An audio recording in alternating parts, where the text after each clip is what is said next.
दुनिया की तमाम छोटी और बड़ी खबरों के लिए हमारे चैनल को सब्सक्राइब करना न भूलें और बेल का बटन जरूर दबाएं। कमाल हो गया है, कमाल। मैंने कुछ देखा, आप लोगों को दिखाऊंगा, और बिल्कुल कमाल। भारतीय जनता पार्टी और नरेंद्र मोदी की चाटुकारिता में लगे बड़े बड़े लोगों में से कुछ नाम आपने सुने होंगे। बहुत इंपॉर्टेंट नाम है। कश्मीरी पंडितों को गुमराह करने वाले सुशील पंडित जी, ये वही सुशील पंडित हैं जो तारिक फतेह पाकिस्तानी के बहुत अच्छे मित्र हैं। मोदी की चाटुकारिता करते टेलीविजन पे नहीं थकते। मेरे साथ सैकड़ों डिबेट किए हैं। आइए मैं एक डिबेट की आपको क्लिपिंग दिखाता हूं जिसमें ये आदमी मोदी की चाटुकारिता में सीएए के बिल को लेकर के मुझसे भिड़ रहा था। मैंने क्या किया, इसका देखिए। करेंगे, जवाब सुनिए। मैं कह रहा हूं, हाँ मानते हैं, हम राजनीति मानते हैं कि उनके सबके पूर्वज हिंदू थे, सबके पूर्वज आज भी मानते हैं हिंदू थे। तो भैया यही बात में नाम क्यों नहीं है? बताता हूँ सुनिए, माता रखिए।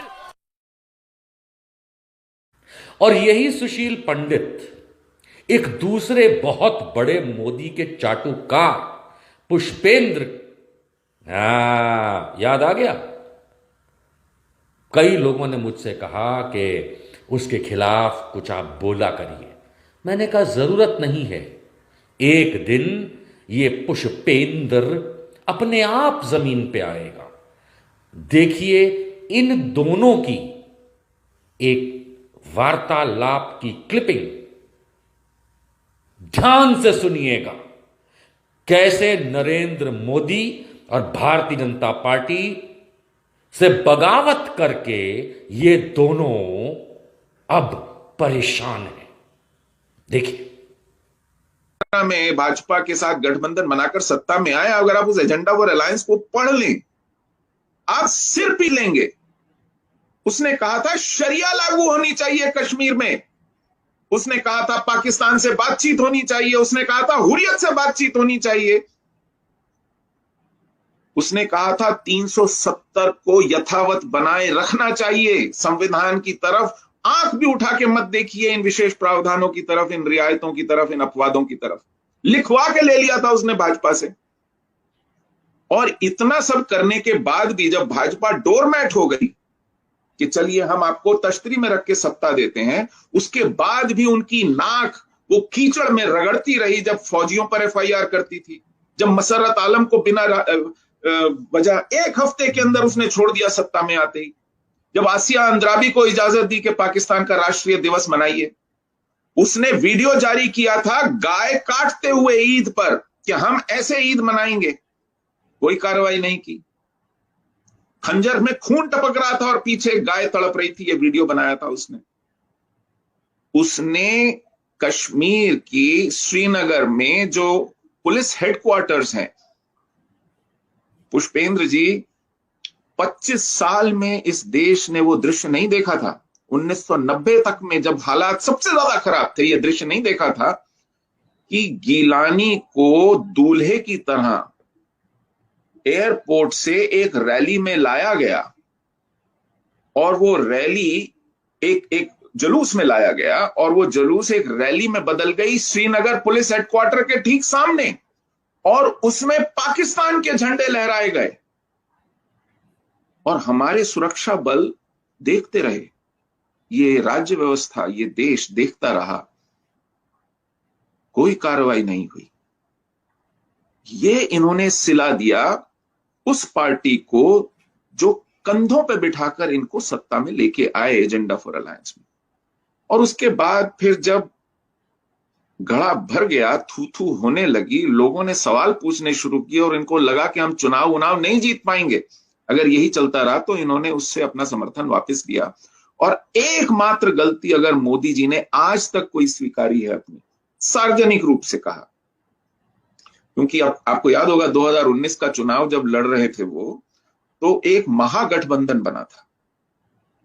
उसमें अखिलेश और मायावती एक साथ हो गए थे, ममता, ये सब इकट्ठे हो गए थे हराने के लिए। तो उसको मोदी जी ने महामिलावट का नाम दिया था, उस महागठबंधन।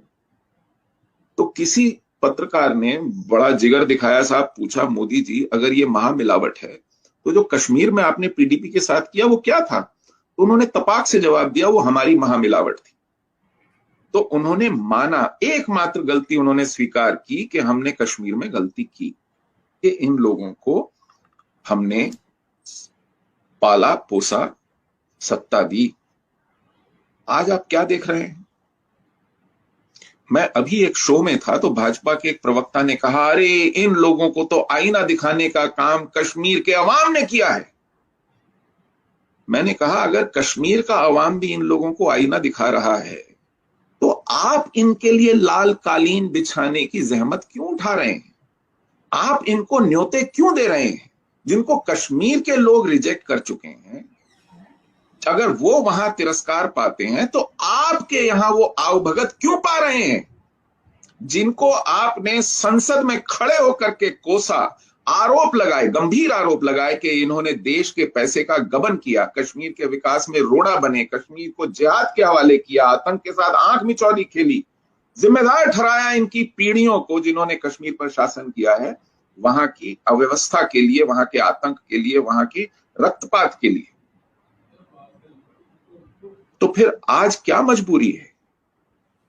पुष्पेंद्र जी, ये वही सारे मुख्यमंत्री जो बुलाए गए हैं ना, बाप बेटे मुफ्ती, ये सब जब पुलवामा में हमारे भाइयों, हमारे बेटों के 40 लोगों के चिथड़े उड़े थे, ये उस शहर में थे, इनके घुटने टूट गए, ये इनके ताबूतों के ऊपर फूल चढ़ाने नहीं आए।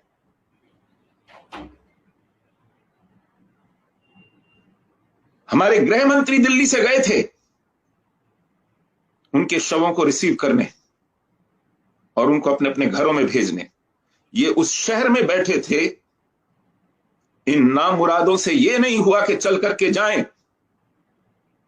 ये कश्मीर की रक्षा के लिए गए थे ना हमारे जवान 40। ऐसे लोगों को आप बुलाएंगे, ऐसे लोगों की खातिर करेंगे, ऐसे लोगों को आप फिर से महिमा मंडित करेंगे? अरे आपको अपनी इज्जत प्यारी नहीं है, आप अपने नाम पर बट्टा लगाना चाहते हैं, आप पार्टी के नाम को कीचड़ में घसीटना चाहते हैं, यह आपकी मर्जी है, आप करें।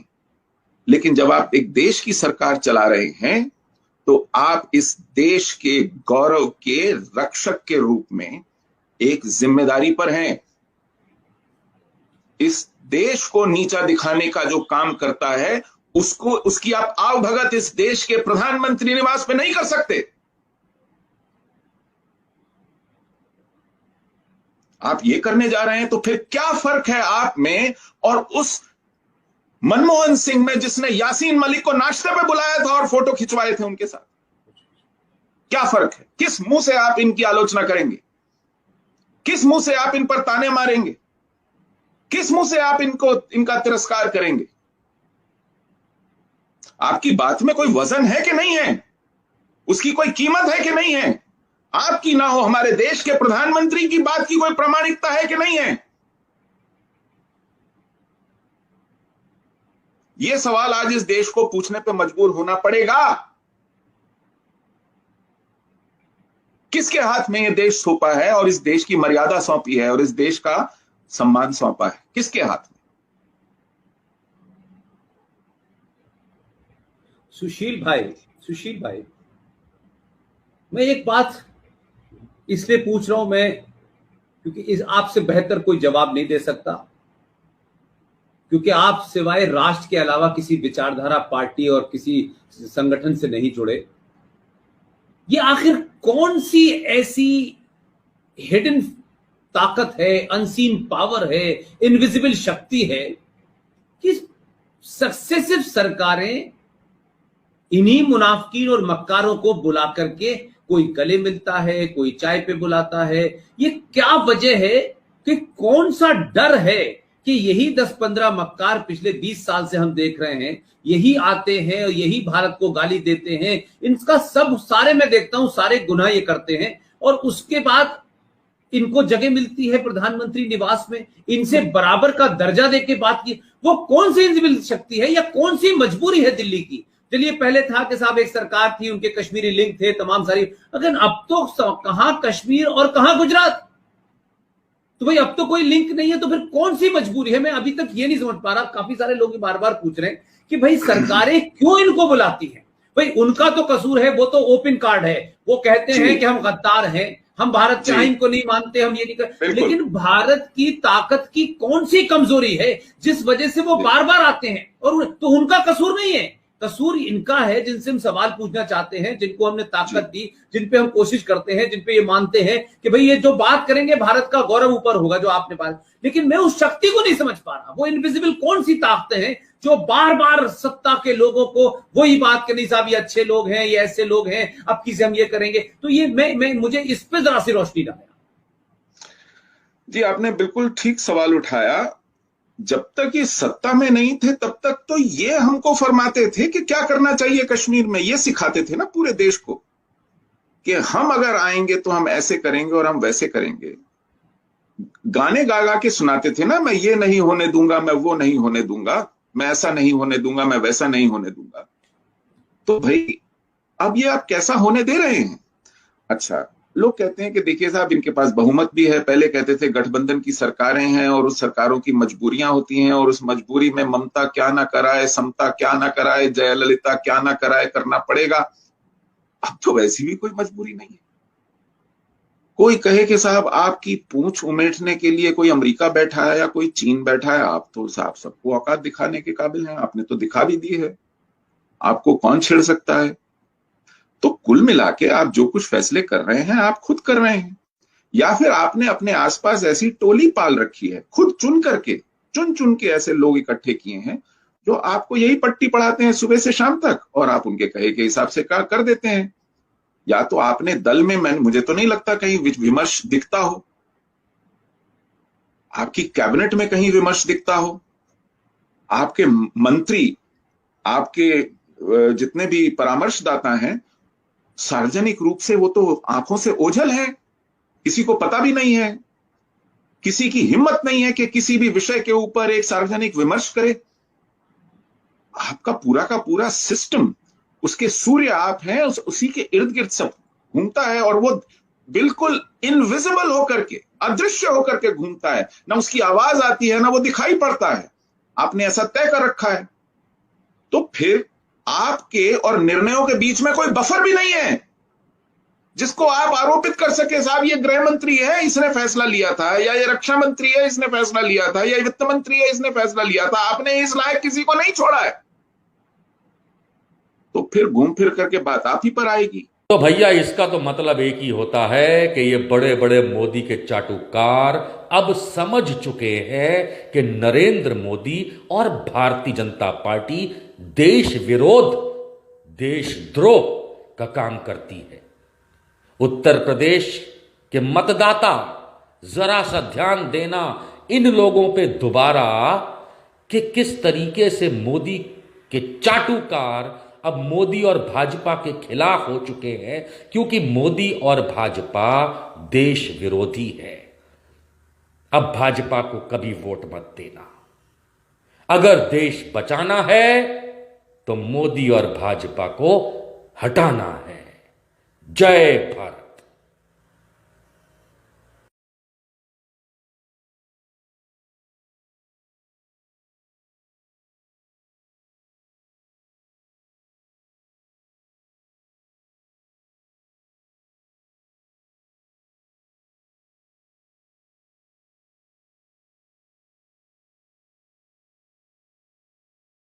आप देख रहे हैं देश लाइव, देश की आवाज।